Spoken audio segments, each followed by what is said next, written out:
gentlemen, welcome back to the LCO. Base race? It's a base race! They're marching, they're flashing, they're gonna go for this one! I don't believe this! I do not believe this! Only aim for perfection, ain't no half-stepping. I'm gonna take you back, spitting facts, you gotta live with that. Who got it? Who won it? No problem, we mobbing in the city. Surprise! Do or die, it's either all or nothing. Best believe I'm leaving out with something. Anytime I got the crowd jumping, throwing rings, you know they fierce.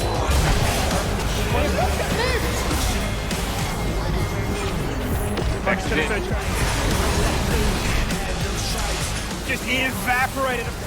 Gudo locking them all in place, linking up with Kiyose. That's an ace!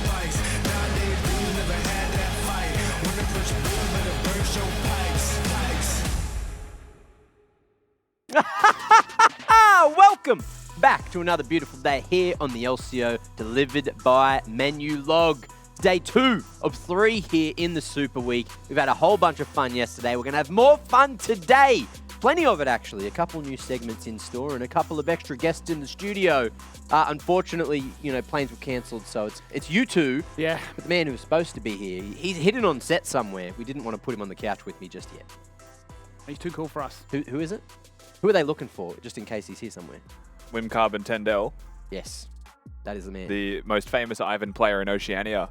Also one of 2 total, I believe. That's it. You spoke his name yesterday when we looked at the patch notes. Yeah. And he's like, I've got to be on that We broadcast. almost I've got to manifested tell me it. all these youngins about Ivern. Back in my day, Ivern used to be a great champion. No, he didn't. No, well, One can dream. But One Carbon can was dream. good at well, it. here we one day maybe there'll be a resurgence. But look, for now, there's a resurgence of LCO. Fun to be had. So let's have a look back at yesterday's games, the highlights from them, because there was a lot of fun. There was a lot of excitement going on in those games, and we had a big upset as well. Kanga taking down Peace, and Peace looked all over the place, I'd say, yesterday. Yeah, I mean, Peace had their moments. Certainly had moments in which they were keeping it competitive. I mean, for the most part, they actually had a gold lead, even if the game was rather even throughout. I guess the one talking point for us, the big turning point, was that Baron, right? They get the pick on towards Fido in a 1v3 top side. They go for the 4v5 on towards the Baron. TNC comes with that huge Renata ultimate. The rest of the team pick the targets that they're after. And that seemed to be the major turning point where Twitch, as well as the rest of the comp, came online. Yeah. TNC also getting revenge Mac on his former organization. Revenge maybe not the correct word, but a little bit of extra spice in the matchup. So he'd be happy to have that. Wait, did he? He used to be on Peace. TNC was Hayden, who played with Peace as a sub. Yeah. Ah, I remember that now. Right, okay. Didn't know that. There you go. That's what happens when you change names. You just go in one ear with Mac and out the other. And it's really easy to do that. Now, look, let's see if any of my predictions get changed for the better or for the worse today with these interviews coming through. Of course, look, we had Mammoth have a really good crack as well at that upset. Yeah. Definitely winnable situation. Unfortunately, some things didn't go their way. Positioning maybe not as perfect as a lot of people would have expected. So they didn't get the W. But then, of course, look, when Chiefs played, everything sort of just went as you'd expect. I mean, they were a couple of dotted I's and crossed T's off actually getting a win against, you would say, the better team, at least by roster, Mammoth. So there was a lot to be excited about from them. It's the little things, right? Like teamfight execution, not letting your Corki poke, which is kind of all Corki does. Little things like that you just kind of in the moment get caught up in the situation, forget to play calm, cerebral league, and that's all it takes against the better teams to find their openings. But look, day 1 nerves, for week 5 out of the way. We're going into day 2, and this is where the standings are all sitting after yesterday's games. Chiefs still undefeated at the top. We've got a tie for second with 2 teams, that's Dials and Pentanet, as you can see. And look, the top 5 still there, peace and order, 1 win behind them. That might change today, for better or worse for a couple of these teams, but still those bottom 3 as well. 6, 7, 8, you got Kanga breaking over the top of Mammoth there with an extra W yesterday. And Gravitas, of course, still sitting at the bottom without a win. But we have seen a couple of games from them that have looked better, right? Like on paper at least. Now let's have a look at today's games and see what we're watching. So, Mammoth and Peace. That first game definitely tickling my fancy after what we saw from Mammoth yesterday. We'll see if Peace can bounce back off that loss. 7 PM. match of the week. Pentanet up against Order. We'll see how this one plays out. Order looked, okay yesterday. I'd say there was a few mistakes thrown into the mix, but you could say the same for Pentanet, right? They didn't start as strong as we expected, but then they just made all the right choices and got it over the line in the end. Gravitas and Chiefs there at 8 p.m. That'll be a rough affair for Gravitas. We'll see if they can do a lot against Chiefs, because Chiefs are untouchable right now. And Kanga up against Direwolves. That one's also a very interesting one in my eyes, because Direwolves, there has been some games where we've sort of asked, are they going to be able to continue this run that we saw through the first round? And Kanga, with a bit of a win yesterday, showing what they're capable of, maybe there's a chance that they can take a W over Direwolves, Rusty. I would say this week has started off, the Super Week has started off really well for a lot of the bottom of the standing teams, right? We've seen a lot of promise, which means today's games, there's actually a lot to look forward to. It doesn't feel like we've just got obvious one-sided wins. Game 1, Game 4 could honestly go either way. Yeah, there's just so many good ones, even though the match of the week is in there. I don't know, maybe I'm excited for some other ones. Talk to me about that. Now, look, we've got the Dare MVP leaderboard ready. We're having a quick check-in to see who's at the top, who's not, and how many people are tied for second and third with 2 and 1 MVPs. But of course, needs to be stated, big man on the left there, Dante, 3 MVPs for Direwolves out of the 9 games so far. So he's leading the charge, Skimmy. Yeah, he's playing out of his mind. I think there were concerns, right? The fact that he'd only played that one game on Kaiser. The meta, with, especially with that durability patch, was phasing away from those hyper-aggressive champions. But he's held his own. He's proved that he is really the real deal, right? Come into this league alongside Bulldog. They have been a formidable bot lane duo and have been a big driving factor, not only of the Direwolves identity, but as to why they're in such a strong position right now. So huge kudos, obviously, to Dante to be so young, but to be so composed is how I'd frame that. And as you can see, across the board, there's a lot of players there vying to try and break away from the pack to showcase that, hey, they are the MVP of the league, the one to really keep your eyes on. Look, the other thing you can take away from a graphic like this is the fact that, look, everyone on Chiefs has had an MVP. You've got Tapoon with 1. You've got 2 for every other player there tied in second. Similar things for a couple of the other top 5 teams there as well. A lot of big names. But then almost the entire PGG roster, one after the other, tied third. Exactly. You go down the list, it's all of them. Exactly. It's just the damn thing, right? And look, that's what you need to do to stand out, to get the most MVPs, is be a standout performer. And that's what we've seen from Dante. Rising above expectations, that newcomer to the league, he only got to play 1 game last split, and now is his time to shine, and he definitely is at the moment in Direwolves. Absolutely, and the concept of MVP is obviously different for everyone that reads into it as well. Very true. I think for us, MVP means the most important person in those games that they played, right? Not necessarily value in that, like, they're a Twitch, they got to end game, which is obviously more valuable, but like the catalyst of the team's success. So Dante's been a major crux for that. Definitely different parameters depending on the game, depending on the day. And look, we're all feeling pretty super here on Super Week, so there's a few things we need to talk about. Now, another thing we need to talk about is one of those fun segments that I was mentioning at the start of the show. We're going to do some power rankings. You guys love tier list, right? Well, we're going to do them live. I'm going to move over here. Guys, what are we going to be power ranking? Mid-jungle duos. What are we decided on? Yes, mid-jungle duos. Mid-jungle duo. That is the play. That's it. We're going to objectify our mid laners and junglers as duos to talk about who actually is 1 through 8 in ranks, because we haven't thought about this at all yet. No. We haven't prepared our thoughts. We're just going to jump in. We actually didn't talk about it at all, but look, it is tier list time, and we're here with a whiteboard with paper on it, and we're going to take you through the tier list. Now, look, we'll get to the... No, that's a mushroom. Teemo Shroom. You hate to run into them, don't you? We got mid and jungle duos, numbered 1 to 8. Don't ask who did that, but it was me. Down the bottom, a little bit smaller because you don't really want to highlight, the not the greatest mid-jungle duos. But look, let's talk about this. In other words, you ran out of room. That's not about skill. That's not what I said. Who do we want? Do we want to go bottom to top? Do we? Or do we want to just throw out? Let's talk. Can we start with number 1? Let's start with top. Yeah, top to bottom. Okay, we'll start top to bottom. All right, so who in the league is the best mid-jungle duo so far? Are we going to go by performance or our opinions? It's the 2v2. Like not necessarily performance of the team, but of the 2v2. Yep. So my question is there anyone better than Arthur and Tally? That's exactly my point, yeah. Because like we can go through other teams, like Yuri Balkan is a really good on their day mid-jungle duo. But performance-wise... But this split, Balkan hasn't been on the entire time. He's Where I been at a think 1v9. Yuri Yep. kind of Same can actually be has said been. with, Appy and Lisa. Sure. At the start of the split, you're like, whoa, okay, that's definitely at Sure. the top there. Got Poltron and Human. Mm. Actually pretty good. They're up there. Actually pretty good. They are up there. And then you got Kisei and Gudo, who we kind of need to see Yes. more from, I think. Yeah. Yeah. So I think top. it Chiefs. is the Chiefs. I think it is Arthur and Tally. Okay. I think that's I'm just going to put team Yeah, names. just write Chiefs. Yeah, easy. All right, names. Yeah, sure. Easy. worried about spelling of Belcan. I get it. I before E, except after C, guys. Yes, Chiefs. Chiefs. That's Beautiful. the Chiefs. No chefs. Okay, so Chiefs at the top. Who's second? This is where it gets hard. This is where it gets This hard. is it does get hard. Really difficult. How do you quantify this? I say that Yuri is good enough and Belcard is good enough Yep. that the mid-jungle duo just succeeds. But Yeah? compared to last split, they haven't been the same.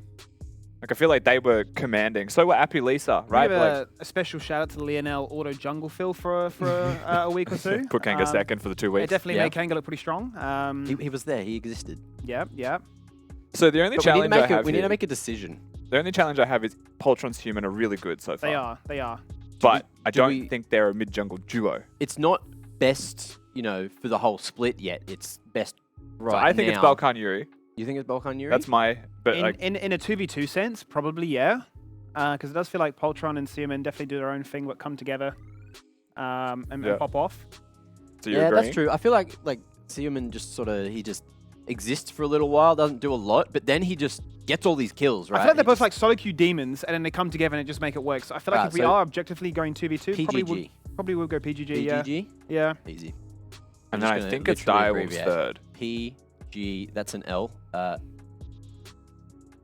Sorry. I use keyboards. I'm a nerd. Third. I think it's Direwolf's. Direwolf's? I think it is I think Yeah, that's a fair shout. Poltron's Human. Because W.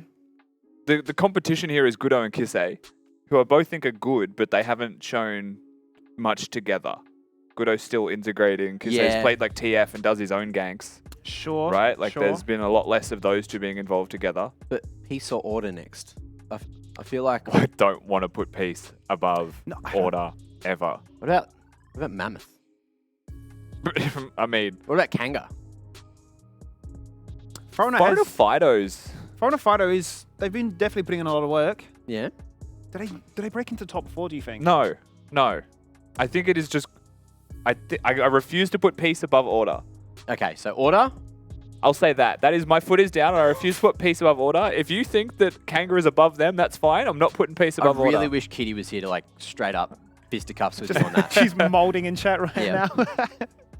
Yeah, I'll Peace say Order. sympathizers can I'll cry. say Order 4th. Order fourth? Yeah. Okay. I almost want to say Kanga 5th though. Some are abbreviations, some aren't, The thing is though, Did you abbreviate? Yeah, you did. Yeah, I get it. Direwolves is a lot of words. It's more than one. It happens. I don't have autocorrect IRL. I can't just fix it for me. Sorry, guys. Sorry. So what do we got? I'm a We've got disappointment. That's okay. Chiefs, PGG, Direwolves, Order, it's got Kanga, Gravitas, Mammoth, Peace. and Peace. Has yeah. to be Peace. Peace. Yeah, I mean, Appy still has had his moments, right, where he's absolutely Do demolished. I Peace. abbreviate or do I just? You can vibe. Peace symbol. You draw a symbol, why not, mate? Wait, it's upside down? It's like that, yeah? I think it's the other way. Is it? Yeah. Look, That'll do. That'll do. Just flip it. The other way could be some Hi. kind of Hi devil is worship. Who fifth. knows? Okay. Now, I could be wrong, I don't know, but we still got more segments to get through. I feel like this is taking longer than we expected. Kanga. Sixth, Kanga. we'll go Kanga. Then Yeah. I reckon Mammoth. Yeah, but like not really. Okay. Because like we're quantifying them as Oh. duos, and Mikuru's just been added in. Yeah. Like, haven't really seen them do anything together. What about, and Grab mid jungle. Is an Udir and Elenia Udia. and yeah, the stylist. I feel like that's been a bit unfortunate. Mm. Mm. So I'm gonna say it is Kanga, Mammoth, Gravitas. Okay. Because I don't think we've seen anything from the mid jungle It's the duo Kanga of Gravitas logo. to like justify putting them above anyone Old as a school, duo. Old school Gravitas would have been play Trundle, camp mid, win game. That would have put them up. Yeah. It's a bunny. Sorry, I tried to do Nobody's it like Gravitas kangaroo. would put them above Nobody's, it. yeah, for sure, Yeah. for Give it sure. a Nobody tail. the person. He's got a tail Um, and legs. But it's a little Yeah. bit different now. What was it? Mammoth. Mammoth and then Gravitas. Did you try and draw a kangaroo? I did, yeah. It was terrible. Tusks up and gravitas. I feel like Glory. he's having moments where he's regretted how small he's made those numbers now. Yeah, he's stuck at the bottom with his mistake. It's all right. We're about to move on anyway, guys. He did the full word instead of like big DW up there. How? It's my first day in English class, guys. Gold star, man. And Beautiful. look, that brings us to the end. Take a snapshot. You know, you'll need that one for later. We'll give it Next an update. time we'll rank them by haircuts. Yes. Ooh, Okay. Because this is just performance. It's fun, isn't it? And look, I haven't had enough fun because it is actually time for the LCO Champion Conundrum! Is today the day luck's with you? Is it now your life will renew? Then you must play the game, cause I have to proclaim life's a game of chance. It's time, again, for the LCO Champion Conundrum. Today, we're playing Pictionary. We get to draw. Yeah, explain the rules. I think we're doing champions. I don't want to cheat, so I don't want to chat. Laura, can I just get is that it's champions, right? We're doing Pictionary of champions. You start to draw champions. You don't have to actually draw the champion, and then you guys buzz in. Yeah, do kitty. So we're given, Bing bong. you're given a champion. We have to guess the champion. Yes, but then we'll rotate. You guys come up, you draw, because yep. my Okay. drawing's horrendous. Oh, it's not like, Although like a I challenge. think I won the items last week, but look, we'll go with that. Either way, we Whoever's have the least 1 bad minute. wins. You guys have 1 minute to guess it. 1 minute to draw. And we're looking off this screen, so it's Ready? got to be...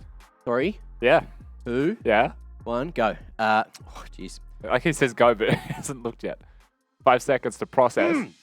Okay. Circles. And this is what makes it hard, right? Because you're not on a whiteboard, so you actually can't erase your mistakes. You've got a hard Vega. commit. Wait, Don't what is guess that? too much. Don't guess too much. It's a penguin. You just need some corks on that. Good lord, is it a jellyfish? Like, this Jub from High Five? What? What on earth do we have here, Mac? Is that a kissy face or a nose? It's a snowman. It's a snowman at the beach. Nah, it's... It's Caitlin. Yes! Okay, it's a sniper. Is that Safari, Caitlin? Okay. I can't remember what a hat was. I but don't know how that's a hair. it needed to be... I had other... Yeah. It's on the way. Hey, Look, by the is way, on the way. You're congrats. on point, No, though. that's You on the saw a way. scope and you just went boom. Yeah, I saw the scope and Yeah, like I the see hat. it. The hat is so different on Caitlin, For sure. but I Probably get is. it. It's in the same realm, so it was guessable. All right, well, That's you all guys you got this need. one. That's all you need. Skimmy, Me? your turn. All right, mate. Oh, Let's go. I didn't look. You didn't Here's look? your, Okay. Here's your tools. Take them. Thank you. I'll Thank flip you. this for you. Oh, no. I've been absolutely gapped. You've been gapped. Good luck, friend. This is not good, team. This is not good at all. All right, he's just going. He's going. Oh, there you go. Ramus. I mean, if it was, that would have been a freak guess. He'd have to go again. Just a spike ball. Oh my god. And then, like... Fiddlesticks. No. I went for the pumpkin face. How do I draw this, man? We're literally stick figure Andes. You just got to think of like It can be stick like figure Sam. abilities or something. Stick figure Sam's. I'm still. Are you sure it's not fiddle? It's made out of broomsticks. And then, like... How do I draw this? How do I draw This this? is a full spready. Claws. Like, chucks out... Talon? Cannon? Cannon? Talon. Is it cannon? No. No. Oh! Careful what you're drawing, by the Yeah, way. no. I realized we can be very careful what we're drawing here. Is that all we've got to work with? Draw more! I don't know what else to You draw. have 2 seconds. All right, can we guess now? Give him some shoes. Can we guess? Yeah. Have a guess. We get one guess each. Let's Okay. just we'll bend Stimmy's the not rules. allowed to draw we'll bend the anymore. rules. Yep. Have a guess. I can't think Zed? Yes. of. Okay, there you go. There Oh you go. my gosh. The other shuriken Yeah. guy. All right, your turn. Oh my Okay, gosh. Get up there. That was- Okay, so what we do is we now delete the VOD. Deary me. Just curve them rather than drawing right angles next time. Yep. Okay. All right, moving on. Okay. Your turn, Rusty. Okay. Okay. I'm cancelled. I'm actually cancelled. You won't see me tomorrow. All right. I'm ready to go. Just go now. We're going. can't. We're going. Anyway. Okay, this is the last one, Rusty. So make it good. Yeah. Yeah? Lux? I'm not gonna do a nose. No. Guess it's not Lux. Zoe. Yeah. I was going to draw another this wasn't portal. as hard as I thought. Maybe, I think it depends on the artistic idea. Well, I'm not drawing Zoe, I'm drawing the portal, Yeah. right? Yeah, so suddenly it's... I like how like mine is like insanely huge, Did it. and it's like a that tiny, it? We tiny did it. Zoe. yeah, doing that's it. another That's all we had one? time Oh, that's for. it. Oh. Back to Beauty? normal All right, mate. positions, guys. It's literally musical Reassemble, chairs. reassemble, boom. I don't know. We're playing musical chairs. That's Anyway, good, we eh? all won one. We all won one. I'm so glad you actually salvaged mine because I was worried. Oh, mate, I'm still worried. I still worried. Well, I am still worried, of course, but I drew it and I was like, how do I do this? So I went like I left my Wolverine card over mode, here. and then I'm thinking, oh, Which fuck card that. is it? Oh, you got it? Shurikens, and then like Mark, and then Yeah, Damn, like yeah. the shurikens was... Yeah, I got it was a shuriken, but I didn't I was consider like, Zed. Well, Just that's the that. curly ones. Yeah. You guys, your turn to make some bloody content. It's from the fans' time. Make sure you get those submissions in at LCO on the Twitter sphere. And what have we got today? What's your favourite skin line? So let's see. Do we have any submissions yet? I think we do. So let's have a look at what your favourite skin lines are. Bringing up Emeralds. Okay, arcade. Vibrant colours, fun music, unique pixelated designs, not to mention who doesn't love an arcade. Give me some good old Pac-Man. Very true. DK. Emerald showing his age here, that's all I'm saying. I love this one. I have Arcade Sona and Arcade Kaiser. Those are certainly my favorite skins. And they all have with those like champs. good sound boards, Yeah. right? Where like there's like ding dong ding I wish dong. Kitty was here to ask if she knows what Pac-Man is. Kitty's in chat saying, I have no idea. No, I We've do got know another what one to Pac-Man have a is. look at. Let's see if, look, I think Kitty would know the skin line. It's like she looks at Pac-Man, she's like, oh, that's from the League of Legends Is skin that an line. arcade? And you You know? decide, no. Anyway, look, Tyres, thank you very much. Debonair, Fire Shot Barrage. There you go. So he loves a suit. He objectifies anyone who wears a tie and has been doing so since the beginning of my career as a caster. Oh, there you go. So there's your fun fact about ties. As a clear bias. Remind me to take mine off when we do the finals, okay? Sure. I won't wear one. Just have a slight gap, and you'll hear him in the distance crying. Yeah. Good, and in person because it's Liam. Hopefully you're there, Tyres. I'll see you at DreamHack. Now we got one more submission quickly. Let's have a look at what the third one is. 6 skins. Yeah, that's cool. Omen of the Dark needs to cool. That's come Kel, back. right? Yeah. Is this one of the rework? Because all Oh, of it's her Ash. skins got Hey, Ash. reworked, right? So this would be a new design of it. I like that No, thematic though. did Really they? nice. That looks so sweet. Is that, so that's like the load-in Almost portrait, like right? a card back or Is that- something. is that Yeah, the yeah, load-in yeah. portrait? Like the, Yeah, yeah. Yeah. cool. Yeah. I want to see. That was cool. I didn't Does- even... Is that a skin line? Or is it know. just a Kale skin? I've only ever seen it on Kel. Maybe. We can find We're out. gonna If you check know, at on break. LCO on Twitter, go and say exactly where that dark whatever skin line came from and if it's actually a line or if it's just a Kale skin. Either Sure. way, it's time Bring to it back. talk shop, time to talk about the first game of the day, which is looking like a banger on paper. Let's talk Mammoth first, though. Mammoth up against Peace today, and Mammoth performed extremely well yesterday. Voice in particular, unfortunately, couldn't 1v5 to save the game, but he's got a second shot today, Skimmy. He certainly does, and what a game it was. I mean, they came out the gates absolutely swinging, right? From that initial gank by Mayfun to read where Balkan could be, invades his volley bear on towards the red into that Vi and says, it's not going to work for you. Instantly put Balkan behind. He was really trying to find an angle back into that game, and ultimately, I mean, Mammoth found themselves up by 1,500 gold at the 15-minute mark, which is unheard of for the most part Yeah. for their standards. So it's great to see, right, that they can actually really bring it to some of these top teams. There are a lot of moments where some of these creative pocket picks, like an Ali G and Mumu support, were quite exciting to take place. And obviously, Meat Crew going into his one trick and Ione playing the Corki. So there were lane advantages to be found. And I think it's a promising sign, right? The fact that if you are going to some of these top teams, you don't have to necessarily default to cheese, even Yeah. if there is some creativity there. You actually, really can run them all the way until, what, 35 minutes? Exactly. And look, a team that tried to do that yesterday, but unfortunately also copped an L, no matter how hard they tried, was Peace. So one of these teams is going to be coming out with a big fat dub today at least, but we'll see if Peace can bounce back because we expected more from them yesterday after a great week last week, and they need to try to turn things around here on Hump Day, Rusty. Yeah, Peace showed a lot of inconsistency through both play and what felt like communication. I think Yeah. the biggest issue with Peace right now is it just doesn't feel like a team. It just feels like a group of very skilled players who just don't know how to navigate the map together. And a lot of the last game when they lost to Kanga was a result of them being picked off constantly, right? Just one person goes mid, gets caught. One person goes bottom, gets caught. Suddenly it's two. Suddenly the game's literally over.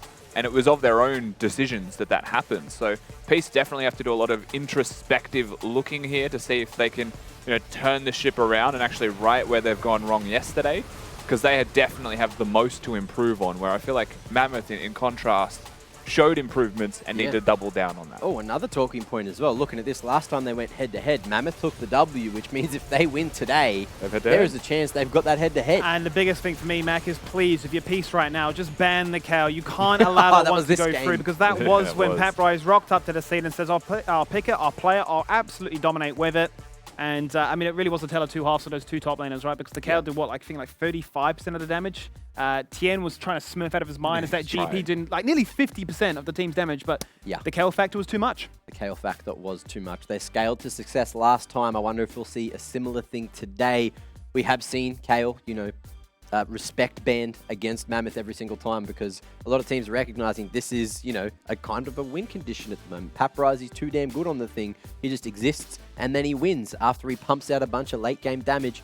What else do you guys want to talk about with this team? Are we looking at the mid jungle? We had that conversation before. Peace, of course, have a very, very solid mid jungle, but unfortunately yesterday it felt like the pieces just weren't kind of clicking. I think for me, and we saw this from them last week, is like Lisa with Appy, when there's a Lissandra and like a Viego, or like a Lissandra and an aggressive champion, looks like completely different gamers, right? Where like notoriously this split compared to the last one, they've been slow, they've been more reactive, and it was the proactive playstyle in split one that made us actually look at Peace and go, hold on, like they're suddenly actually contenders up until the end of that split. So like that's the... We've seen a sample size of how good they can be. That's why we're constantly being so harsh on Peace, because we know that they have the potential to always be better than what we've seen. They got high highs. Now, look, I want to talk about the bot lane. Actually, I want to talk to the bot lane. I got half of him here on the broadcast for a chat. It's Crabbles, big old gun crab. How you doing, mate? How you feeling today going into Tuesday? I'm doing all right. I did wake up a bit late because I thought our game was at 8, but it's actually at 6, so... Yeah, wait, what's waking up late, start, quickly? Yeah. Like 2.5 hours ago. I've seen worse. Look, you could be waking up at 5 a minute before your game like Praetor, so I'll give you a pass on that one. It doesn't happen often, all right? You always set alarms. Now, quick question. Maybe controversial, but who do you personally find it easier to work with in bot, like Violet or Cheon?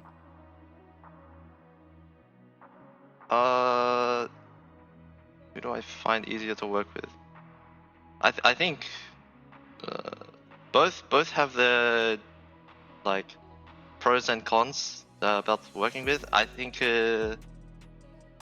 right now maybe I can say like Cheon, because like I'm getting better right now, whereas like a couple weeks ago I felt like I was just inting every game and I was like a big liability for the team, and now I feel less so. Or maybe yesterday I was still a really big liability and I take a lot of responsibility for that loss, but yeah. Okay, now on that point as well, that leads into my next question, which is what actually did happen yesterday and what's changing in the team going into today? It felt like, it looked like to us that there was some communication issues or something going on. It just didn't feel like the synergy was there that Peace usually have. Well, at first, I think I played the bot laning phase kind of really awkwardly for the rest of the map, and how it impacted like our jungle and mid early game, and since we didn't really have like a lot of, I guess, ways to break open the game outside of like snowballing early, kind of like led to a lot of just like difficulties where like we were just like looking for any opportunity to kind of just like get back into the game. With like just picking them aside and then like trying to start Baron and looking for a turn or something. So I think a better start for today would just be having a more solid early game, I think. Okay, well, we'll see if that one goes well. Now, quickly before I let you go, one word. It's National Ice Cream Month. What's your favourite ice cream? Golden Gay Time. Great answer, Crabbles. And look, I might see you after the game if you get a dub today. Alright, see you there. Beautiful. Golden Gay Time. Good choice. Haven't had one of those in a while. Great choice. Just lovely. Just the little bits of bickies, little bits of caramel in there. Anyway, look, we've got to talk League of Legends. off topic, of course, where I love to go. Dare fan vote time. Get your Twitch points in. I can't because I'm not on Twitch at the moment. So you got to get your Twitch points in for me. Maybe if you keep doing it, if you keep putting those Twitch points in, I might let you do my predictions again. But I'm pretty happy with how they're going at the moment. So I'll just let it lie for now. But let us know what you think's going to happen in this game, first game of the day for day 2 on the Super Week. Let's have a look at our predictions now as well, how we think this one's going to go.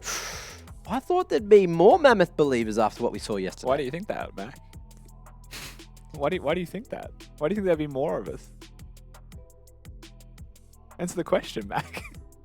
I do the asking of the questions. He's not on the couch. uncomfortable, hey? All right. Look, no, they looked good yesterday. They won did. last No, they time. did. Mammoth, you know, they against a lot of the top teams, they were doing some creative drafting and having some fun. Voice yesterday gave me a lot of confidence. They're just here, you know, doing what they can. Yep. And against teams like Peace, I feel like they're going to be pulling out the big guns because this is where they know they can get these wins. They got it last time. And I'm giving them, even though I still feel like it's a 60-40 affair, 40 for Mammoth, 60 for Peace, I just need to see Peace bounce back again because they had such a rough first round. And last week looked good, but yesterday didn't.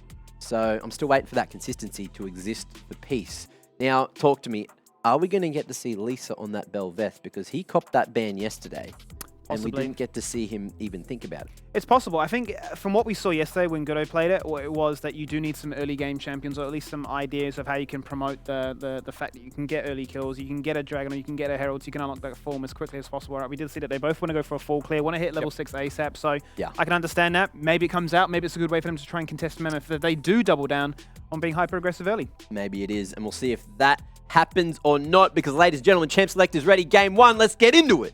Thank you very much there, Mac. Yes, let's find out what happens in this pivotal rematch. Mammoth, if they take this win, will get the head-to-head 2-0, which would be absolutely huge. Yeah. Belveth has been banned away, so we are really making sure that nothing crazy could catch Mammoth off by surprise. Yeah, it feels like either you play Belveth or you ban it away from someone who does. Sure. Right now, I think we could say there's 2 teams that play it, Peace and Order. The only 2 teams that have seen it either picked or banned for themselves. It was the first pick from Order yesterday, but as we get through the rest of the bans in this draft as well, Gangplank away from TN. I like that, honestly. It feels like that's his go-to safe option in all situations right now.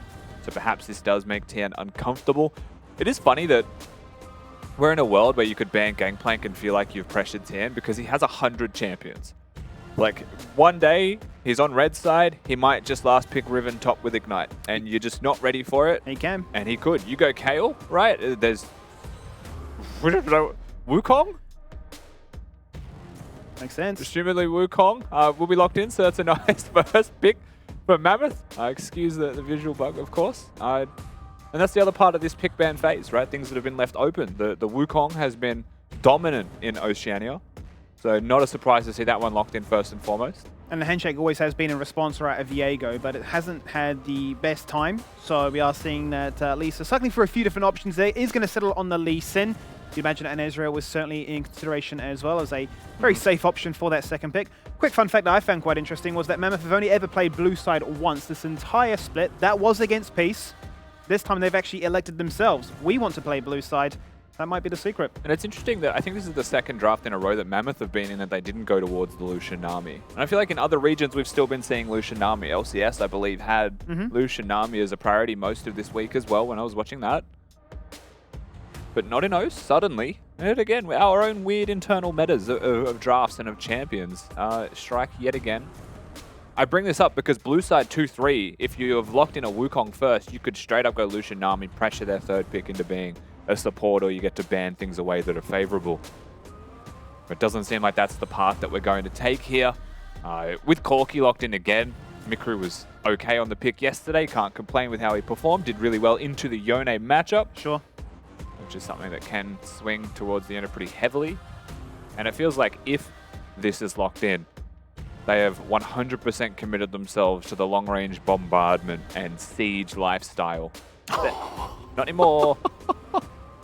Oh, I'm so sad, Rusty, because I said coming into this one, surely Peace would have learned their lesson and said, we're banning their Cal. We have seen Cal actually even get first banned in some other games. We saw it yesterday, I believe, in Pentanet's game, but Peace said we felt we could have perhaps banned it in the second rotation. Happy actually goes for the Azir, shows that there's maybe a third mid laner in OS that can play it, which is nice. It's a good pick. So that now we're starting to see it diversify a little bit more here in OS from players, which is fantastic. The interesting part about this Kayle pick is if we bring it back and we celebrate exactly what Mammoth's draft was last time they beat Peace. It was Viego Lissandra as their jungle mid. Their mid laner was the engage, was the go button, and the Kayle just kind of got to use the ult on the Viego as he was in the middle of the fights. And then the bot lane was a Lucian Nami. This is entirely different. This Kayle pick does not fit in the composition nearly the same way that it did the first time around. In fact, I would say it can help the Wukong engage, but if the Kayle wants to be super relevant, then an AD carry that should be protected is probably what you'd be looking at. I mean, chuck out a combo like a Koglulu in my head, sure, but that's probably not what I would what I'd be going. I'm just laughing at the fact that we are really targeting LTN. Yeah, Jax as well as the Riven. The blind GP, good point. He will play those other champions as well to try and go toe-to-toe with this Kayle. Begs the question then, what is going to be the response that he conjures up here? Camilla's been a pick that's obviously seen its time. Sejuani's okay, but with the Lee Sin, it's not optimal. It's not a hard carry, but it is a melee champion that plays jungle, has high attack speed, so still serviceable as a duo. I would love to see a Maokai again. I want Maokai to be meta again. Both support and top as a flex. Let's enjoy that champion. Me too. Yeah, Maokai is pretty fun. I imagine Sejuani does actually have a fair good time into the Kayle, actually, because I have Ignite. Won't be running any Flash or Ghost. Senna Yasuo would be Pog. Yeah. We got the Wukong for the knock-up. Senna's so flexible here. I mean, the rest of the world has been playing a bunch of different things with it. So we constantly hold hope that it won't just be a Tahm Kench lock-in. Yasuo, the wind wall, would also block a fair few projectiles. Ezreal just gets completely nullified. Is it a Wukong? Is it a Wukong bottom? It could be. We have seen it. And it's a Trundle into Sejuani top. We have seen this in the past. I feel like that's what we're seeing here. When a Kayle exists. So it's a Trundle jungle, if that were to happen. Unless we're going farming. It's so hard when there's just one blue box to conceptualize full comp. It breaks your whole brain, hey? Yeah. Well, Peace will get red side, so we can deliberate now what their support option would be. Got engage, and they're going to say we can actually block those projectiles by going with the Brahmin themselves. So I'm actually a big fan of Peace's composition if their mid laner was melee or something of the like, right? I'm thinking Sejuani passive, Braum passive. Yeah. You just if you had an double proc Aurelia that. mid, absolutely. Braum Sejuani, it's such a nasty duo. If your jungler was a hyper carry, like a Viego instead, was able to be protected through those champions, could be enabled to do so much damage, but Peace's comp still works really nicely. The Braum has its place. There's not a lot of things that the Braum wall actually stops, which is usually one of the reasons you would look at it. However, Braum Ezreal has decent kill threat in lane. It's very safe in lane. You're protecting the Azir, who protects the Ezreal. A lot of the damage, however, in their composition comes from Ezreal, and then as it scales up and up, of course, the Azir will come into the mix. Corki will match the Azir in terms of scaling, at least in damage output, with a slightly longer range. Senna and Ezreal, you would say, can be fairly similar in range. Ezreal Q can get the edge there for sure, but Senna always scaling up.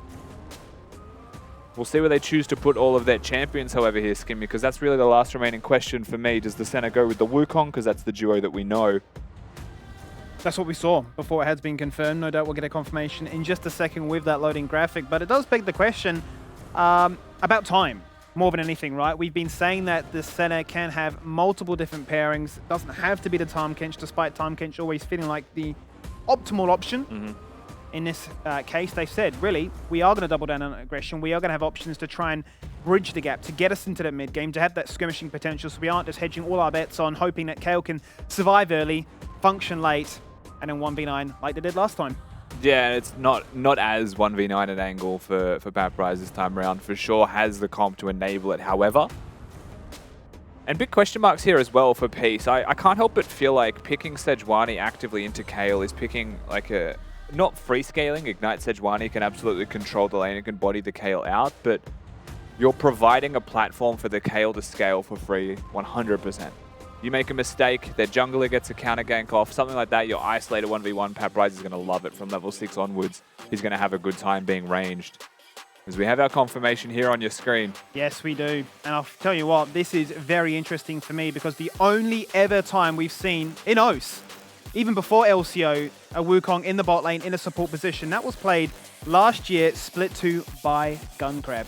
So, of any person David drafted into, he may just be the most familiar of them all. The gauntlet has been pretty put down, and these teams are keen to show what they're all about. Mammoth hunting for that perfect 2-0, and Peace hunting for revenge. No coach interview this time. We're straight into the mix of things, and already looking for a cheeky level 1. This is something that I talk about every time, Skimmy, but standard Braum tech. You look Braum, you almost regardless of the rest of your composition, if they have auto attacks, have a stronger level 1, right? Barring the special exceptions of like just a crazy level 1 comp, your Nautilus, etc. chucked in, layered stuns that can come out. Ashe can be really oppressive. But Corki does absolutely nothing. Kale does absolutely nothing, and it makes a whole host of sense. Wukong as well doesn't really provide anything. So they look for the 5-man invade rather. What they will get is a ward on the red buff. You have to look at sweeping lenses to see if Mammoth have any responses to it. They absolutely do not. In fact, it is Peace who switch out for sweepers. That was Tian, which means he has 0 wards top lane from now until he bases for a control ward. And they know that because they just watched him sweep the ward. Very interested to see how this plays out in terms of map control, and Mayfan picking the Trundle seems to be drafted in a way that wants to be equipped to deal with the Sejuani, and they want the Kale to scale. So to me, that's almost just a big beacon on top lane saying this is the place that we have to go towards, and he's just made it free. Absolutely. It's come gank me symbol if I've ever seen one right now. Obviously, once level 6 comes across, Subjugate there for the Trundle is going to do wonders into this of the Sejuani. What's a consideration that you mentioned the other day, right, about a Trundle as to what would you run with your build, be it the Aftershock, or would you be still sticking with the Fimbulwinter if you don't want all those resistances being stolen away? That has been the most common build here. That's a little bit of aggression here in the bot lane, however. By the side of Peace, as Shane gets himself excited. Yeah, just a level 2 advantage there. And Appy, of course, you will see in mid lane, able to heavily harass Mikru out. Actually curious about Mikru's runes here also, just because he's gone for the first strike as his primary. Means he will have the biscuits for sustain, but his secondary is domination, so he'd need to have Taste of Blood if he wants to have any hope of sustaining himself through the harass of an Azir in mid. Because Azir doesn't just push, he pokes you. As junglers are about to meet, so we'll see how they choose to play this one out. There it is, Taste of Blood, and Ultimate Hunter as well. Yeah, so it's actually limited sustain. Taste of Blood. These two are just going to fight, so I will wait.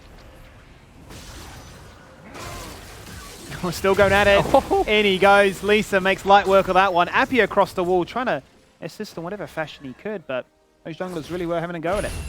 Oh, Voice. Voice is trouble. Voice is just dead for the first blow. What on earth just happened there? Yeah, just been hit by the Braum stun passive. Easy kill. Heal was used by Chaeyon, but nothing else beyond that one. And they just find themselves the first blood. Runes, of course, on your screen.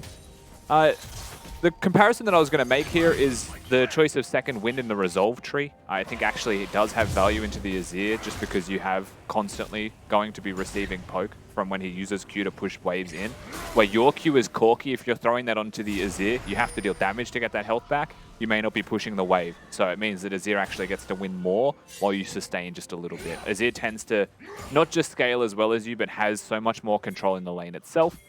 We'll see what happens bottom here first and foremost, because the Braum has to have hit something. They actually walk up to auto attack. Mind control by the center root. They have been absolutely mind controlled. It wasn't just the center root, it was the passive. You want those absolution stacks. Certainly double tapping to get that one online as quickly as possible. I know what it feels like as a center player. Always so delicious to be claimed. Tien, having a fair bit of fun up top. Much the same with that Braum passive. He's also getting down the stuns and yeah, keeping Paprise in check. And you brought it up, is not going to be Aftershock by any means. It makes no sense to have it top lane as a Sejuani anyway. In jungle you might have it, but Grasp, very easy to proc, at least pre-6. And just having an absolute field day. Keep in mind, has the Ignite there, so equal health is still favorable for the Sejuani pretty much all the time. But the Lee Sin, like we mentioned in Champion Select, isn't someone that you pick to go top lane, right? You're not trying to get yourself ahead. You can proc the stun passives, but Mayfan is mid. Mayfan is mid indeed. And we'll just drop down the pillar. Easy dash away there for Appy. Tian is actually really close to level 6, maybe off this minion. He's maybe 1 minion off. I think he wants Paprise to stay, tick 6, and then dive. Auto ignite. We'll see, because you could get 1 melee minion here. He's auto attacking it off cooldown. Like, W, if this gets it, yeah. It's free. Like, it's textbook stuff, really, isn't it? It's so simple. Tian sees it, you could predict it, it just happens. Like, we were just counting down that minion's health bar. It's hard to do. Like, again, remember, we have God Vision, we see experience. We know that he's going to tick 6. Paprise maybe doesn't know exactly that. It was a big wave, to be fair. Fight it. Doesn't want to sacrifice that one and TP back in. Took the risk. That risk did not pay off on this occasion. You know what it is, though, Skimmy? It is still scaling. KO pick, still scaling. Could kill it 6 times. I've seen the Shy die an infinite number of times in the LPL and still be KO late game. They find a way. They do. They certainly do. But they've started 1,000 gold down. Top doing very well in just that isolated 1v1.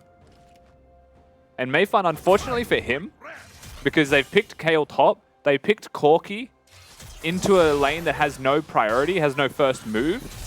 Even though he was winning the trade early against Leicester in that jungle 1v1, couldn't go out to the river, couldn't extend, couldn't take jungle camps away because he just doesn't have the team to work with him, and so he doesn't really get the opportunity to win.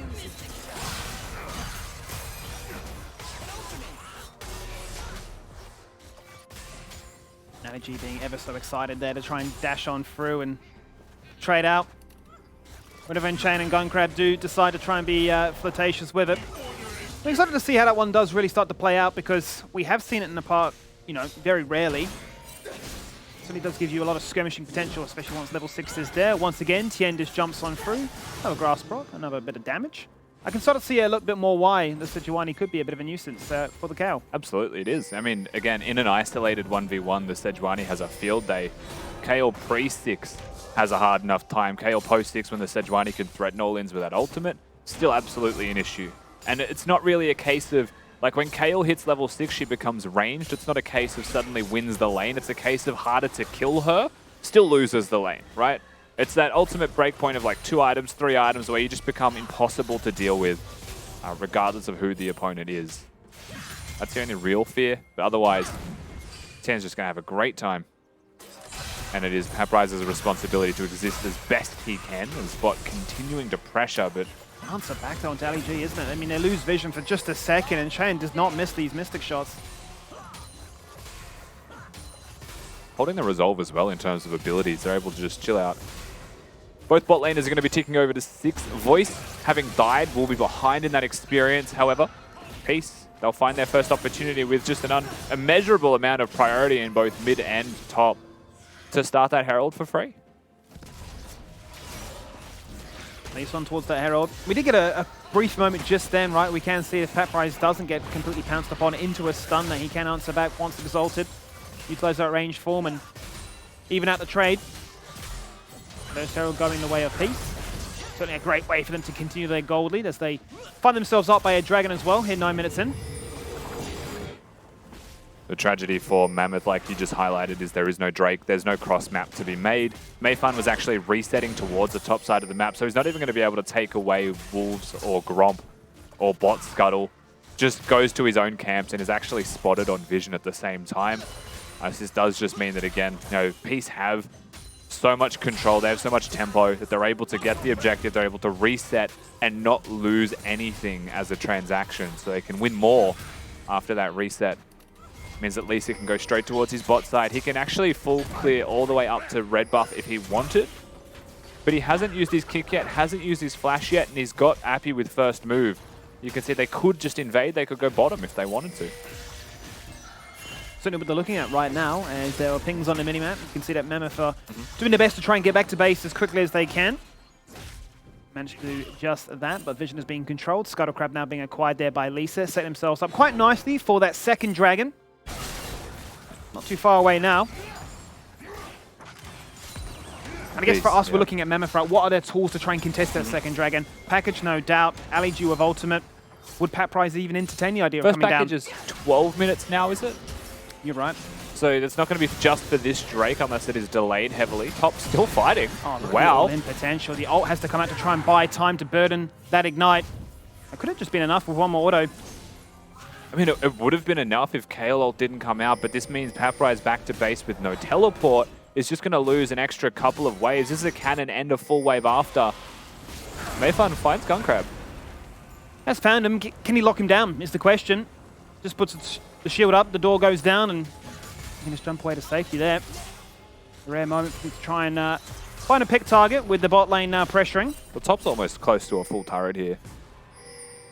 Ten actually going to try and proxy his way through the wave to clear this out before he considers going back to base. Papri should be able to body him off. Mammoth, oh, voice. Looking for it. LEG in a lot of trouble right now. Going to use his clone first of all. Now use the ultimate to try and disengage away. The Glacial Fissure goes out from Gunkrab. The True Shot Barrage does not connect, but in comes Mikru. He's got it. Landing on down with a lot of damage so far. On towards Gunkrab. That's the focus, and LEG picks that one up. Meanwhile, Mayfun actually secures the second Drake. The first from Mammoth.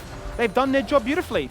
I apologize, it's not 12 minutes, it must be 11, right? Drake is secured, compliments of a package from Mikra on this Corki. Nice play as well from Mammoth as a whole, even though they really got caught to kick that fight off. It's so hard for their composition to succeed without Voice and LEG involved, because that is majority of their crowd control. To actually kick off 5v5s, Lisa just acted up. Lisa's in so much trouble. Thankfully for them, the attack speed of the center is not that high. LEG nearly falling down. That could have been an absolute disaster. That's not the way you want to fight to wind down, but he will survive a sliver of health. And we will go back to what seems like just business as usual farming. Cole going to be secured. We'll see this fight one more time. Voice gets picked off here very early. Gunkrab holding his ult for what feels like an eternity instead of just locking Voice down. I feel like if you're Braum, you just double down on that ult, make sure you get the stun passive off onto Voice, but package will come through from Mikru regardless. Mayfun able to secure the Drake, which means he gets all of his health back from that Trundle passive. And the fight's a wash. That was certainly a fight that I think Peace could have been okay in, but it didn't feel like it was a fight they expected to see happen as aggressively as it did. Huge summoner advantage for Mammoth as well. Let's not forget, they've got 3 flashes available on their side. Peace have burned every single one just to even try and disengage away that root coming out from the center at the very end there. Could have been enough. Paprise now just burns it. Lisa in the area. Ignite every single time, zoning him away. Gunkrab on the widest flank. He just needs to auto-attack him once. Misses the Q charge. Oh. And Paprise just gets shielded by the minion wave. Yeah, the wave timing was absolutely perfect. Gunkrab, unfortunately, not going to hit the Q. Not going to be able to slow him down. Winter did not bite at the heels of Paprise. They'll stop a full charge from mid also. They'll do some damage to the Herald. Mayfun now going to rotate his way down towards bottom, and they're going to try and zone away Chayon, it feels like.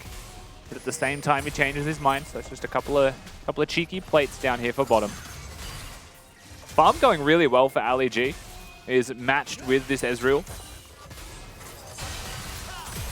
And the Corki also freely scaling. Kale, realistically, is really struggling, but he's only 20 odd CS behind.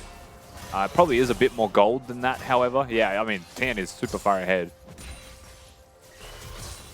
Yeah, it's certainly not a good sign when you look at it on the total gold like that, when you're behind your jungler and just barely above your fasting center.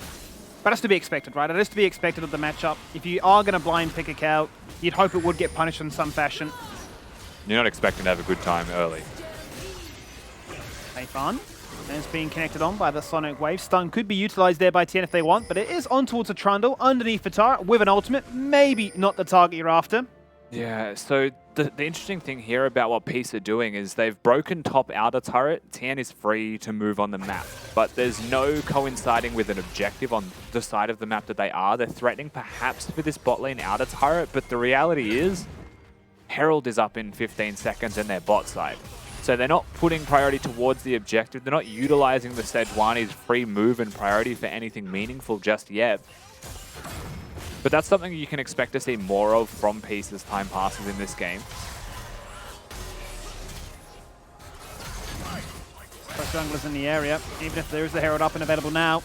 They're going to shield whatever remains of this one. Obviously, turret plates are gone, but still, the bot 2v2 keen to press on. Herald much more like an afterthought at this stage. And they're staying bottom. I feel like You just push one more wave if you're Tien, go straight to Herald. You have push in mid and you just bring Lisa in, but they're going all in on bottom instead. TP they don't coming care in. about the objective, Skimmy. They want the fight. Tien wants to fight. Corki's already got the first inline roam. Appy soon to follow. Guncrad the focus. Mayfun on top of his head right now. Looking for the chomp, but Mikru takes him down, flashes across the water safety, and a fadeaway rocket to seal the deal. Zone back piece. They won't get an answer. It's a 1 for none. I frankly do not know what Peace are thinking. I'm lost. I really am lost trying to decipher the ancient text of their minds. Mikro actually is about to cop it. Tien's got ultimate. He doesn't have Ignite though, but he just needs to auto-attack. That's a beautiful counter-engage. I mean, that's kind of pulling a rabbit out of a hat here for Peace. Tien saves the day off a really terrible dive attempt.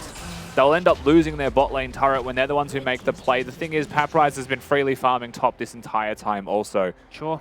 You're making it hard for yourself by not keeping the Kayle down and instead playing away from the Kayle, even though there was literally a free Rift Herald to contest top lane with a super large Sejuani. They teleport the Sedge bottom to do the impossible, it feels like, and Mammoth win the trade. When you've expended the teleport, you can't ask for much more if you're Mammoth. Certainly can't. No doubt Paprise will be looking a little bit greener now on that overall gold. Happy days for him. And Peace now, no doubt, will be feeling pressured to make that investment towards the bot lane, actually net them something worthwhile. So, second Drake for them is a Mountain Salt that we are playing for. Chain could be in a spot above her right now, but in the Arcane Shift straight into the Flash as well. Every bit of mobility just on one array from that Trundle. Yeah, caught on the disengage. Corki has package, so keep that in mind. They're going to really hard pressure for this outer turret. They'll be able to secure it, and Peace should show absolutely zero signs of wanting to fight there. Mikru going to use the Corki package to disengage to top side. He's got a big wave to collect. Bot seems to be permanently looking to pressure and fight each other. And they're going to flip the map towards the bottom side. So we've got ourselves in more of a 1-3-1 setup and assignment here from both respective teams, potentially. But Mammoth are going to be the first ones to hit the objective. Tien's keen. He's on for the 1v1 once again. The ultimate is there available for Kayle. No Ignite once again, however, but it doesn't stop Tien showcasing just how far ahead he is. Paprise definitely wants to cut the wave off. They're just going to end up farming away from each other for a time, it feels like. Sejuani makes the play. Tien just staunches him, puffs his chest and says, I don't actually care about you. And then Kayle says, no, that's fair. Neither. And they just keep farming. This lane's going to get more and more boring. However, Lisa's in the area. Paprise's next move, that is the question. He's face checked in towards the Braum. Lisa used Q on Krugs. Kill pressure's gone. I feel like Peace, you know the saying, not on the same page. I'm pretty sure Peace are in different books. Different sequels? I mean, not sequels. That would imply they've got something in common. Oh, they played together for a number of years. True, they're on the same team. Yeah. No, Peace, I mean, the point I'm making is Peace are a bit of a mess with comms. And that was something we've noticed not just yesterday, perhaps not just today, but throughout the entirety of this second split.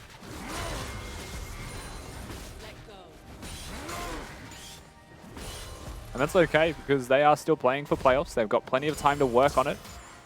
But those are the cracks that can be attacked by any team right now in the LCO, and Mammoth showing that just by being patient and trying to be risk-averse, do as little as possible and just defend and scale into the game. That's really what their comp is about. Getting stacks for the Senna, levels for the Corki, items and levels for the Kayle as well. They'll hit a breakpoint in this game where they're just strong enough to win a 5v5. That's how they beat them last time. Exactly my point. Exactly my point. You look at that last game, right? They went the distance to 34 minutes. It was actually a gold lead for Peace all the way up until 30 minutes. And then Mammoth ran away with it. You'd be feeling very comfortable 19 minutes in thinking, we're only, what, 500 gold down? Yeah, and the Sejuani is a fairly strong scaling tank option. Yes, Lee Sin starts to drop off a little bit in terms of relevance, but he's more of a bridging champion for the Azir and the Ezreal to shine. And then Ezreal at 2 items is also a bit of a, like, still scaling, but bridging champion for the Azir to hit 3. And that's really when they start to go absolutely insane. But allowing Mammoth's comp to do that on fairly equal footing is still opening yourselves up to a risk. In saying that, Mammoth's comp is still a little bit odd to me. I like how much damage they'll be doing, but the Corki's poking, the Kayle isn't. We're diving bottom. We are certainly diving onto the bottom lane right now. The kick away to make sure that the Divine Judgment doesn't land any spears for damage to get a kill. Tien going to take up that turret. One more shot makes him ever so low. the True Shot Barrage for just an insurance policy, if nothing more. Essentially 4 members in the area, and Mammoth answer back harder. Yeah, that was close, however, to Paprise making perhaps a trade play. They will still get what they're after on the top side of the map using the Herald, but Peace again responding in mid with Chaeyon able to push. The dive is a success. I can't help but feel like if Paprise didn't kite back towards the Braum and stay just to try and 1v1 the Lee Sin, maybe not even play under the turret, it could have been something more. But he took the chance under the turret. It was still very close, and the exhaust from Gunkrab unfortunately was there to thwart his attempt. Exhaust the kick, the displacement to make sure that Paprise couldn't clutch. Much like he did yesterday, stealing away that Ocean Salt. Unable to steal away any kills in that cross-map play. 30 seconds then for the 4th Drake off this game. Peace would love this one to put them in 3 back-to-back. Give themselves a realistic win con to go for. There is the Tokyo drifting coming from Tien. Locks them in place with that Glacial Prism, but Mayfan just turns around. He's been stunned up. He's got the subjugate. Ali G flashing forward with his clone. That's the Cyclone, and that's the Bouncy Castle as they all get shoved to the side by the Emperor's Divide. At least has to run away, and Tien is ever so low as well. Mikru, one more rocket, sidesteps out that. Paprise, also a blinking health bar. I can't believe, Rusty, no more people died. That was an incredibly close fight, but somehow, by some miracle, the only people that actually fall down is just by a hair's breadth. The base will be secured. Teleports are going to come in from not just Tien, but Paprise as well. The fight hasn't ended. It's a dangerous flank. Tien is on a 1v4 mission. He has to press forward to allow the rest of the piece to come from the river inside this base. Voice just gone. Left to his lonesome, absolutely sniped out by Chan, but not to be outdone there by Mikru. Paprise flashing aggressively with the ult. This time the swords come down and they find vengeance. Appy has to run back to base like he just did moments before. Tien has ult again. And Tien's finally got that ultimate back, and he's going to do what he did to Mikru only 5 seconds prior. Absolutely body him. The fight's not still over. Back. It's the endless skirmish, the fight that continues, the TPs that come back in from the base. Appy's on a moment. He's got ultimate once again in about 10 seconds. Can he land one? Well, he'll start with a shutdown. The Dawning Shadow from base to try and give Mayfun a 1v3 angle, but I don't think the subjugate this time is enough. And finally, a conclusion. Do not ask me to break that down. Do not ask me what's even going to be in a replay after. That was a fight that went for like a minute and a half. The result will be that Peace secure themselves the Drake. That's their 3rd of the game. And still in the driver's seat, Tien is absolutely steering the ship for Peace, trying to get them across the line for a win here and not to give Mammoth that 2-0 head-to-head against them. Starts with the drift, hits Ali G, but Mayfan is tanking. And this is rough because a big rocket here smacks 3 of them. The Wukong engage is fantastic. Appy tries his best to get into the mix, ults them towards his team and Zonias, and then flashes away. So it hasn't actually been applying damage whatsoever. But Tien's still alive, so tanky, lives for so long. And Mammoth now really reliant on Mikru's existing in this play to stay strong. The fact that that base gets off just by the smallest of margins, the teleports will come through. And Mikru unfortunately finds himself being quite impatient here with his rocket usage, doesn't want to play with his team, he's trying to keep Peace at bay. But Tien's so tanky fresh off his base that it's going to take 3 to 4 people to deal with him, and that just opens the door slightly ajar for Chaeyon to come in and actually kick it off for them in a big way.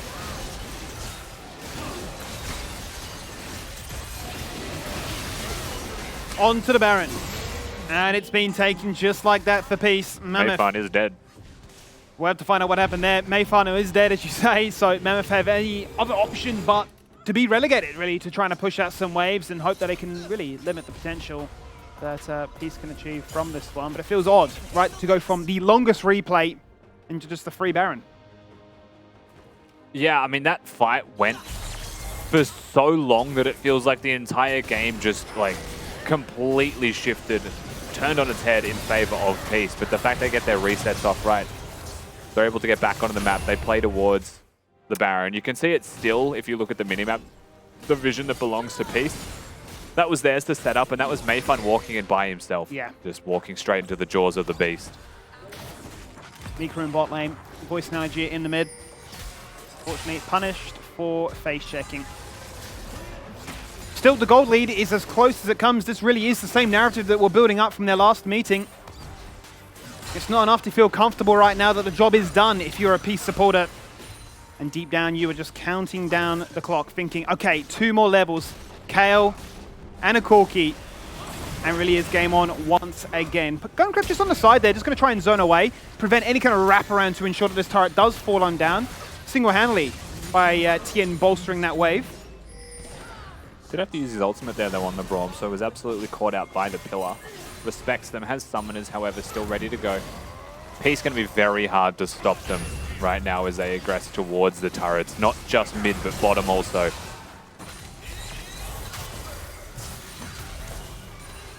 Good true shot barrage there onto the wave, but most importantly onto Mikro, a big component of their wave clip.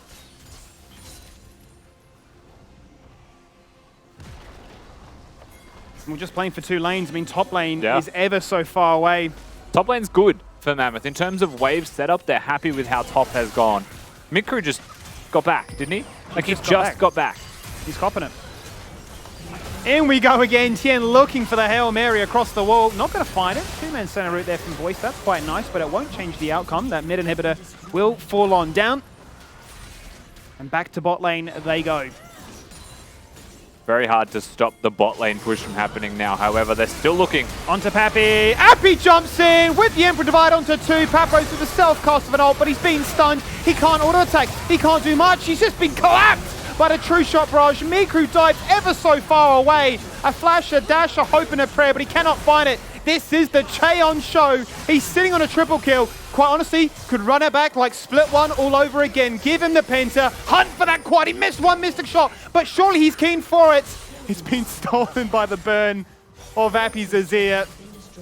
But still, they can continue their siege to claim 2. Voice won't be able to stop them from pushing forwards. The Ezreal Q can outrange. The Azir has way too much all-in threat. You'd have to pull out something special to stop that inhibitor from falling down. He's playing aggressive, almost like he wants to stop their bases, but there's no teleports to come in for quite a while.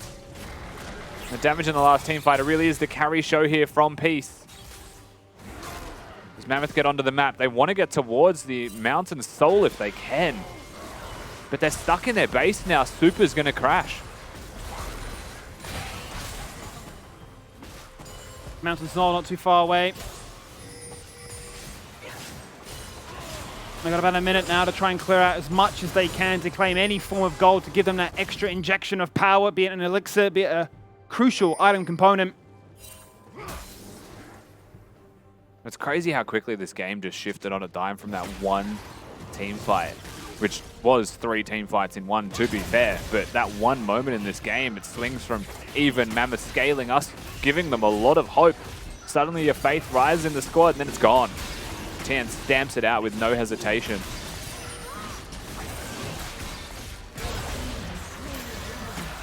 Mountain Soul with 3 back-to-back Mountain Drakes. That's a fair bit of extra resistance that you would be very happy with if you're a Peace now for the combat strength to get in their face. With the barrage and make sure that Mammoth do not have any kind of comeback potential. Level 16 though, first to be achieved by Appy and Tien. Very close though to the 2 major talking points from the side of Mammoth. They get wiped here though. That win con out the door. If Mammoth are able to buy, 1 level worth of time for both the Corki and the Kale, 100% they'll be happy. But it's not going to be happy enough to win them a game. It just means that they're a bit stronger. Sejol. Sejol saying went down. Not enough for Peace to commit any much more than that. They can honestly just do an endless dance here at the top lane, waiting for the supers to flood through mid and bot, and wait to see how Mammoth respond. They don't have Baron buff though, so they're not able to rely on a Baron-empowered cannon minion to push top lane. They do need to hit the turret themselves, and Ezreal auto-attack range is still fairly low, as is the Azir, where their abilities are longer than they are. Mammoth still not with the best engage, but LEG hunting. LEG is certainly hunting right now. He goes golden straight away. The Glacial Fissure, knock up there from Gunkrab. Not going to find the target thereafter. The door goes out. The Dawning Shadow comes across as well. Padding onto LEG, who's trying to do it all on his own. Appy now also becomes the statue and comes out and claims the kill. Mayfun is dead, but Voice gets that shut down. That's what they need. It's a 1-for-1 so far. Jungle for mid. Tien has teleport if he gets the base here though, Skimmy, and the minions are commanding their attention in mid and bottom. That's the concern. You've got to try and do a valiant effort right now as Mammoth, because you are losing this base one way or another. Tien once again TP's in and slingshots through They've got their focus, they've got their target, but Ali G dives forward to try and unsuccessfully remove the Ezreal from the equation. Ever so tough to try and do that. It is Cheon. He loves this They're all chef, one and hit. he's absolutely smashing it. He's just going to go golden for just a second. As the final stretch of damage that Miku can admit comes across with a double, making a triple. Surely, look how low they are. You said it, they got it. They actually stay in this game. Mayfun's going to respawn. There's no minions that are going to be able to threaten the Nexus itself. Baron is alive, but the teleport from Appy and the fact that the Azir is alive should be enough to deter what would be a Baron attempt from Mammoth. They might even lose their entire base if they press out here for it. We'll watch this fight again, but keep in your mind the bottom left of the screen could be Appy in a 1v2. And this is really just for Mammoth kiting constantly, buying as much time as they can. Paprise didn't use his ult the first person who dies. He doesn't use his ult on the second person who dies. He saves it for himself. The fight's on. The fight is on. It's all coming down to our Baron. 31 minutes into this one, and it's still as close as ever. Only 2k separating, but they've removed Appy. He is down for a staggering 50 seconds. And Mikro is not just level 15 after that play, he's level 17. Gunkrab does find himself entry to the bush, but has no one with teleport to protect him or work with him to steal this Baron. It'd be a miracle Q from him or Cheon. Miracles don't happen today, Skivvy. The miracle is that Mammoth have Baron buff, and they're ahead in gold with an almost open Nexus. This is literally deja vu from the last time we saw these teams play. How has the script not been rewritten, but just replayed in such a similar fashion, but with a different draft? It's definitely fair to say Corky's been an absolute hero for them in the last play that we had to cut out the replay from. Lots of clutch individual moments here. You've got a 0-5 Kale on your team, still doing a lot of damage, but when all said and done, it is Mikru hitting team fights. They're not even allowing him to poke. They're not allowing the Corky to play his champion out piece. They're engaging before that can happen. But he's still doing a lot of work. Getting very close now to having individuals on full item builds. You can see now that Mikru is not going to opt for a potion or a control wood in his inventory. No. One more rod to make sure that he is packing the biggest punch with these big rockets. That he can just siege them from afar, that he can just bully them before Peace can finally engage. They are so hungry to fight. I do really wonder now if we are just, once again, gaming ourselves for the Elder Wincon, that deciding factor. With all three inhibitors alive for Mammoth, 100% they have angles to leave their base. They 100% have angles to threaten for the 5v5 team fight. And the reality is Peace's composition doesn't have split pushes. The Sejuani is not going to push fast enough to threaten, and Paprise is probably at a point now with items that he'll be able to deal with TN 1v1 and at least be okay, right? Won't die. We're now 100% in the situation that Mammoth could win this game. Still require excellence from them, however.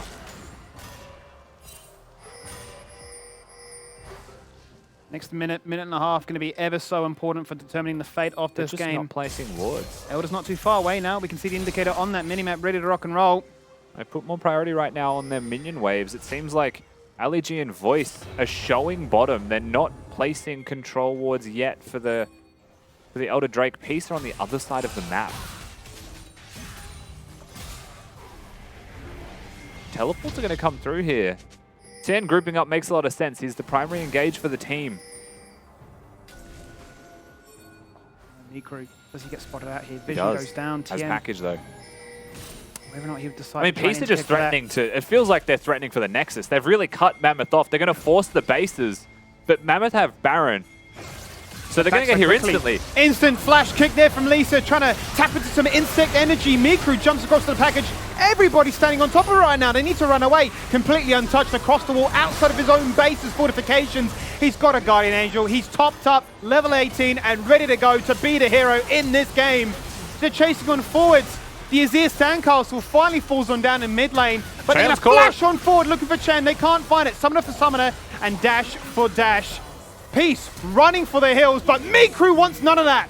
Mikru clutches Lisa. He's mid, but it feels like he wants to cut off the minion wave. Mammoth are going to body him off. Teleports are coming in from Appy to perhaps backdoor the Nexus. The pinging to BD. There is still a turret there, and it's a full health turret. They're just going to go for 3 inhibs, I guess. I don't think they'll be able to end the game at all. No. So inhibitors it will be, but for an Elder Dragon, And teleports are coming in. If they die, it's just over. This is so disastrous right now. Lisa try and run away. The stun against the wall. Appy just gets exploded on. I think TN's face says it all here, Skimmy. How the game feels for Peace right now. They are losing control. The walls are falling down around them. Mammoth now pushing mid lane. Supers are not Kale one-hit super minions. All they need is this wave to build up, and Mayfun tanky enough. They are going to look. They are 100% going to hunt for this.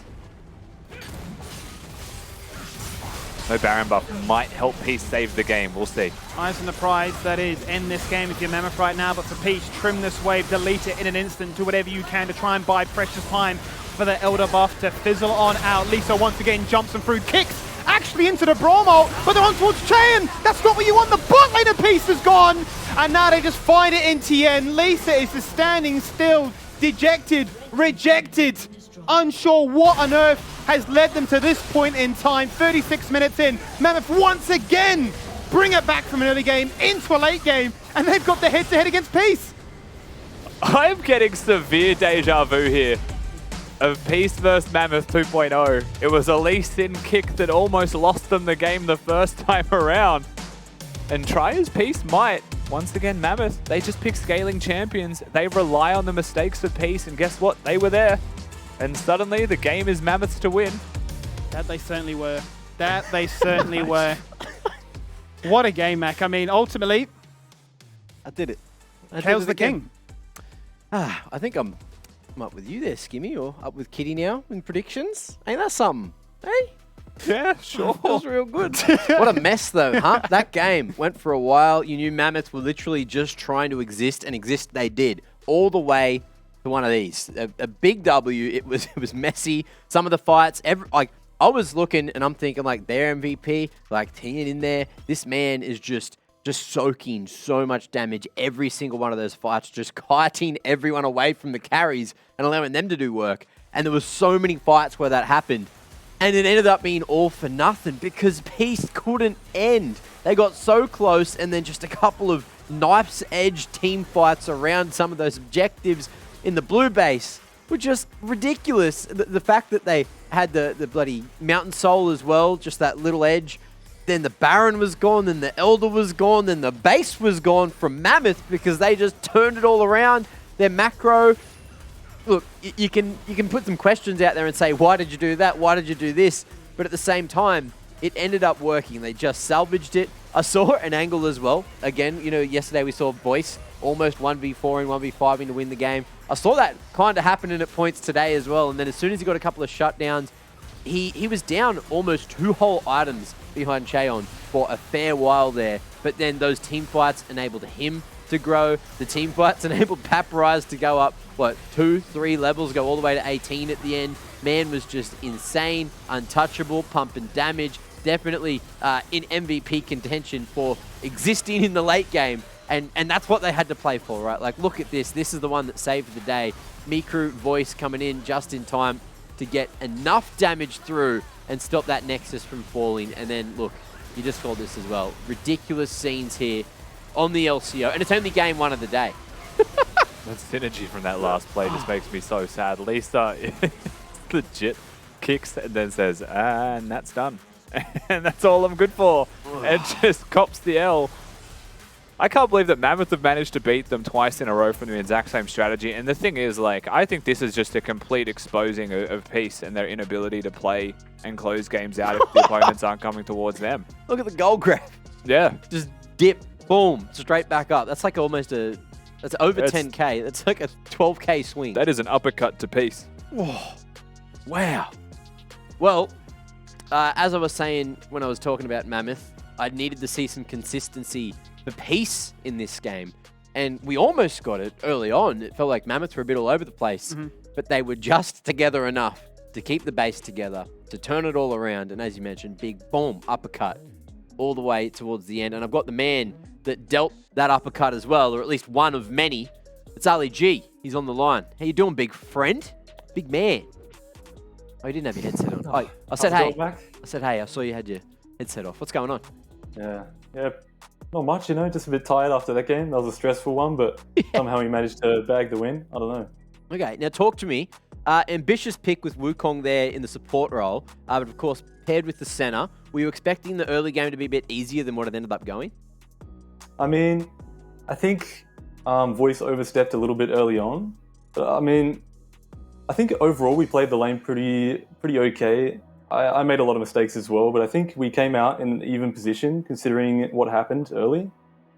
I think that with how the game state was, it should have been a lot easier, but then we just made like 10 grief plays in a row, and then it should have been unwinnable, and then it was like we're winning, and then we won, and I don't know, it was just a crazy game.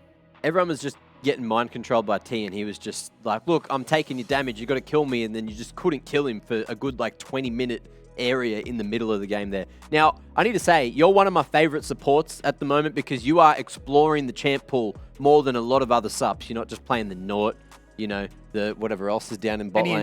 Any enchanter, you name it, bloody everyone's playing it.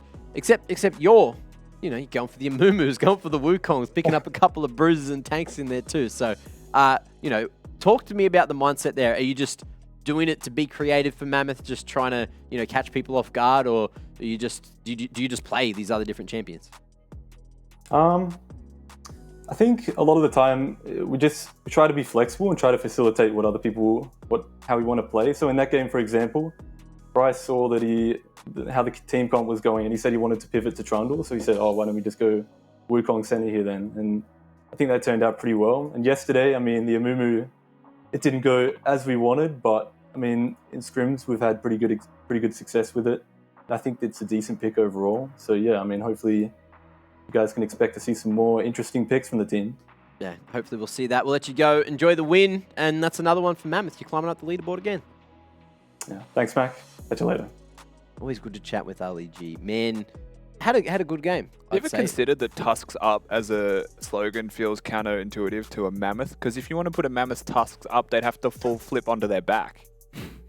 Like, they can't turn them. They bend, and then they with the trunk. Anyway, it's their MVP discussion time. You know, Mammoths like elephants. They look. They bend. Their MVP.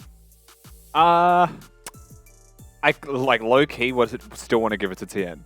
Yeah. Because I just think he had such a good game. Like, he's been robbed of a win because he played so well. Yeah.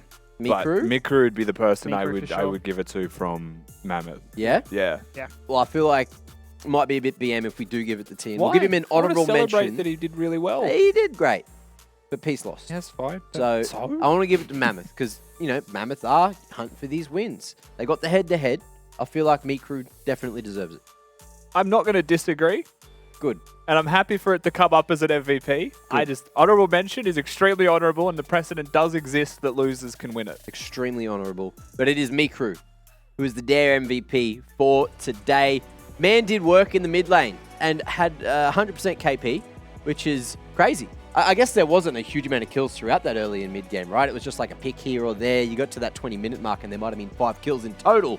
But 32% of the damage is the stat that I'm looking at. This man was sitting back, just firing off those rockets, getting picks left, right, 100% KP. Yeah.